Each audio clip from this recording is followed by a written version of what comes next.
सूरज, चांद, mercury, Venus, ये सब ऐसी मखलूक़ात हैं जिनके ज़िम्मे कोई ना कोई काम है अल्लाह ताला ने। जैसे सूरज अगर दिन में तुलू होता है तो हमें श्योरली पता है कि ये रोशनी तो देगा। आपके जज्बात और आपके प्लान्स एक ही लाइन पर होंगे। ऐसा नहीं होगा कि आप दिलचस्पी नहीं ले रहे लेकिन आपका प्लान है और आप मजबूरन कर रहे हैं। दिमाग में नए आइडियाज़ उभरे हैं तो बीइंग अ प्रोफेशनल एस्ट्रोलॉजर मैं ये एम्फसाइज करूँगा कि अगर वो आइडिया आपकी दस्तरस में हो।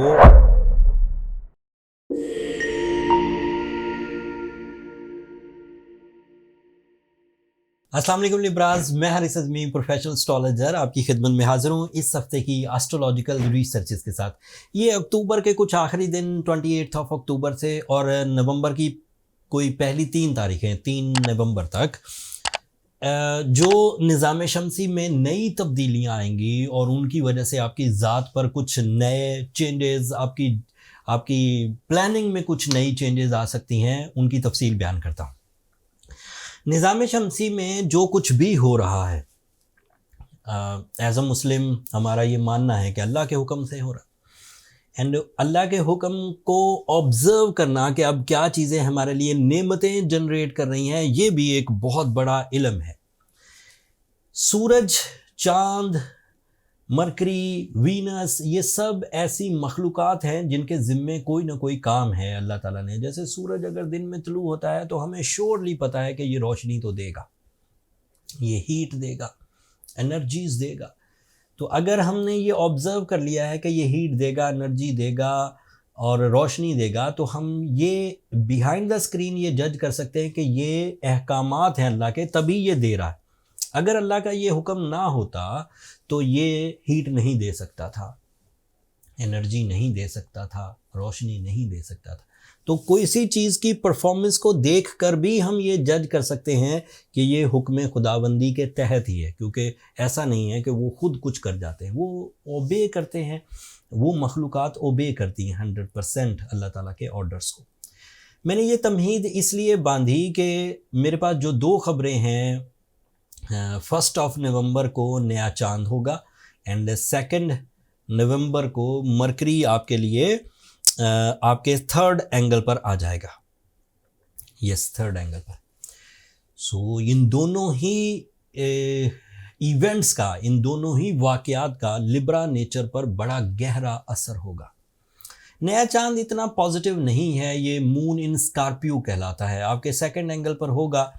सो मून जब आपके 2nd एंगल पर हो, एस्ट्रोलॉजिकल ऑब्जर्वेशंस के मुताबिक it is not good for your financial conditions, it is not good for your financial जो एग्रीमेंट्स होते हैं, it is not good for your investment. But moon long term impacts नहीं देता। अगर 1 तारीख को मून इन स्कॉर्पियो है, 2 तारीख को मून इन स्कॉर्पियो, तो 3 तारीख को ख़त्म हो जाएगा।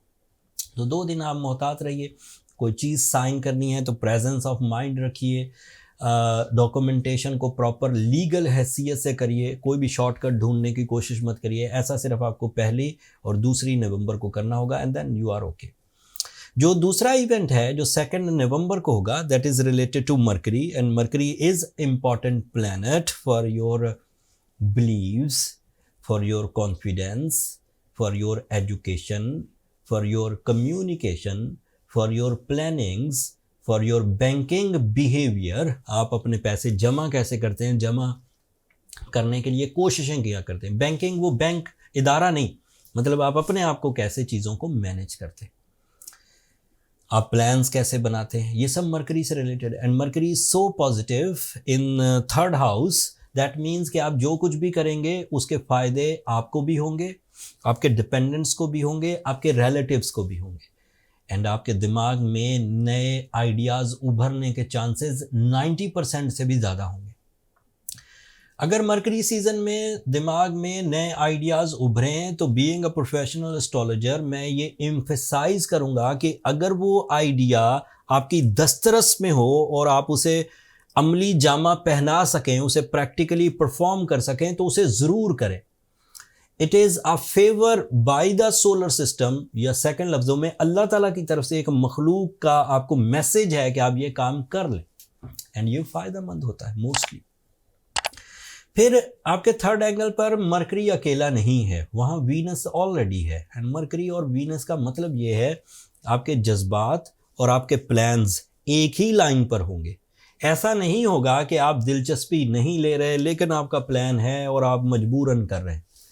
इसका वाज़े मतलब ये है कि आप दिलचस्पी लेंगे, प्लान बनेगा, प्लान लकी होगा और आगे बढ़ने, मुनाफे की तरफ जाने की वजह बनेगा। आपके सीखने का अमल तेज़ हो जाएगा। आप लोगों को अपनी राय से जल्द मुत्तफिक कर लेंगे। आप अपने फैमिली की नाइत्तफाकी को ख़त्म करने में सरगर्म और कामयाब रहेंगे।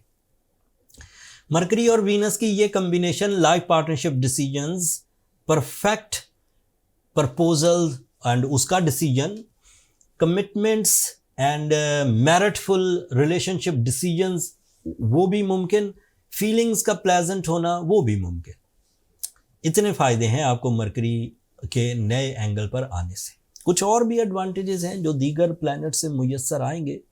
एक है आपके लिए मार्स आपके 10th एंगल पर है, that is ideal for your lands, for your construction, for your real estate activity, for your stock exchange, for multitasking, for competitions. लेकिन मार्स इस हफ्ते आखिरी दफ़ा आपके 10th एंगल पर है, अब 2 साल तक आपके 10th एंगल पर नहीं आएगा। अगले हफ्ते ये आपके 11th एंगल पर चला जाएगा, लेकिन वो अगले हफ्ते में एग्जिस्ट करता है। 11th एंगल पर जाकर वो क्या गुल खिलाएगा, क्या उसका बिहेवियर होगा, वो तफसील अगले हफ्ते बयान करूँगा, बट इस हफ्ते तक वो कैरियर को सपोर्ट कर रहा है। सो अगर आपका कोई ऐसा प्लान है कि आपको किसी चीज़ का आगाज़ करना है कैरियर से, आपको कोई अपना हक मांगना है कैरियर से रिलेटेड, आपको जॉब स्विच करनी है, आपको कोई कानूनी पेचीदगी रिजॉल्व करनी है, तो ये उसका आखिरी वीक है। 4 तारीख को मार्स 11th एंगल पर चला जाएगा। सैटर्न रेट्रोग्रेड होकर आपके लिए अच्छा है लिब्रास। सैटर्न का रेट्रोग्रेशन आपकी हेल्थ क्राइसिस को रिपेयर कर रहा है, लेकिन ये भी अब अपने आखिरी मराहिल में है। इसने भी 16 नवंबर को, इस महीने नवंबर की अभी तो इब्तदाई तारीखें हैं जिनकी रिपोर्ट मैं दे रहा हूँ, बट 16 नवंबर को ये भी डायरेक्ट हो जाएगा and you feel some issues. So उससे पहले अपने आदतों को, अपनी हसासियत को जो सेहत को तंग करती है, उसे रिजॉल्व कर लीजिए। जुपिटर रेट्रोग्रेड है 9th एंगल पर। इसकी रेट्रोग्रेशन आपको ज़्यादा तंग नहीं करेगी क्योंकि मरकरी बहुत अच्छा हो गया। मरकरी जुपिटर जितना फेवर तो नहीं कर सकता, लेकिन जुपिटर जैसी फेवर कर सकता है। सो मरकरी 20-22 दिन के लिए अभी भी अच्छा है और वो जुपिटर को रिप्लेस करने में काफ़ी मददगार होगा। So by rules Libra are perfect but with some extra struggle, with some extra plans. Time behaviour उनको फेवर दे रहा है। इस फेवर को यूज़ करके आप एवरेज से थोड़े से बड़े मिशंस पूरे कर जाएंगे। लेकिन अगर बहुत बड़े मिशंस हों तो आपको फिर सूरज शम्स पढ़नी चाहिए। And yellow sapphire, blue sapphire, Ruby, ये ऐसे स्टोन्स हैं जो आपको स्ट्रेंथन कर देंगे, जिससे आप मज़ीद बड़े मिशंस के लिए एलिजिबल हो जाएंगे। अगर आपने रूबी या ब्लू सफ़ायर या ब्लू टोपाज ऑलरेडी पहना हुआ है एंड उससे मामलात हल नहीं हो रहे, तो फिर ज़्यादा वेट ना करिए, फिर अपनी पर्सनल कैलकुलेशंस की तरफ जाइए ताकि फाइंड आउट हो सके कि आप उन मिशंस के लिए एलिजिबल हैं। अगर एलिजिबल हैं तो क्या ऐसी रेजिस्टेंसेस हैं जो आपको उन मिशंस को फुलफ़िल करने में डिले ला रही है, वो बर्थ चार्ट से पता लग जाता है। बर्थ चार्ट के लिए ये एक कमर्शियल फोरम है, नंबर चलते रहते हैं, आप इन पे रब्ता करके अपने लिए टाइम ले सकते हैं, बट वो फ्री फोरम नहीं है। लिब्रास होपफुली आप अंडरस्टैंड करेंगे। अगले हफ्ते तक अब मुझे और मेरी टीम को इजाज़त दीजिए। अपनी दुआओं में हमें ज़रूर याद रखिएगा। चैनल को सब्सक्राइब करना मत भूलिएगा। लिब्रास, आप लोगों की सब्सक्रिप्शन हमारी हौसला अफजाई की वजह बनती है। अगले हफ्ते तक के लिए अल्लाह निगहबान।